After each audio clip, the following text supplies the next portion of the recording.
हवा चलती हुई नजर आ रही है। तो देखिए, एग्जिट पोल के यहां पर नतीजे सामने आते हुए नजर आ रहे हैं। तस्वीरें थोड़ी थोड़ी क्लियर होती हुई नजर आ रही है, लेकिन एग्जैक्ट आंकड़ों का भी इंतजार करना होगा। ज्यादा बातचीत के लिए हमारे साथ हमारे संवाददाता जुड़ चुके हैं। विकास चंद्रा हमारे साथ जुड़ गए हैं और सैयद आमिर हुसैन भी हमारे साथ जुड़ गए हैं। उनसे बातचीत करेंगे और जानेंगे कि इस बार एग्जिट पोल के आंकड़े किस और इशारा करते हुए नजर आ रहे हैं। सबसे पहले विकास चंद्रा की तरफ मैं रुख करूंगी। विकास, देखिए, जितने एग्जिट पोल के अभी आंकड़े हम देख पा रहे हैं, जो हवा है वो एनडीए के पक्ष में चलती हुई नजर आ रही है।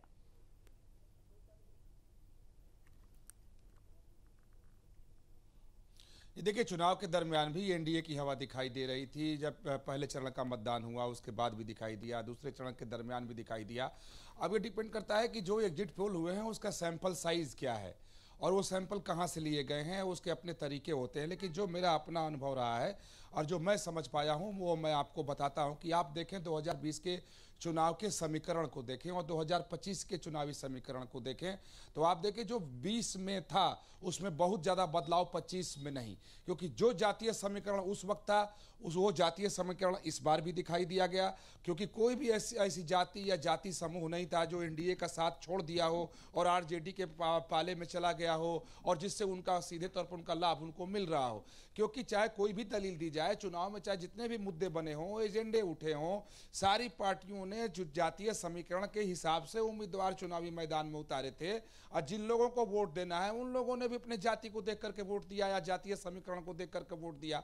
तो 2020 और 2025 के जातीय समीकरण में कोई बदलाव नहीं, छोटे मोटे हैं। जैसे अगर 2020 में चिराग पासवान एनडीए से अलग हटकर चुनाव लड़े थे जिसका नुकसान जेडीयू को हो गया, तो इस बार चिराग पासवान भी एनडीए में।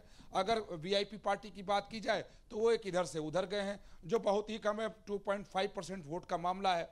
तो मुझे इन समीकरणों में कोई तब्दीली नजर नहीं आ रही है जिससे ये कह दिया जाए कि महागठबंधन को जीत मिल सकती है। नहीं, जो एग्जिट पोल में रिफ्लेक्ट हो रहा है वो जातीय समीकरण के हिसाब से मेरे मुताबिक बिल्कुल ठीक दिख रहा है कि जैसा 2020 में हम लोगों ने देखा था उस तरीके की बात अभी भी आ सकती है।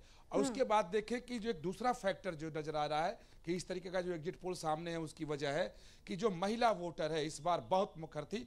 2020 में जब नीतीश की सरकार वापस आई थी तो उस वक्त भी ये कहा गया था कि जो महिलाओं की वजह से नीतीश की वापसी हुई है।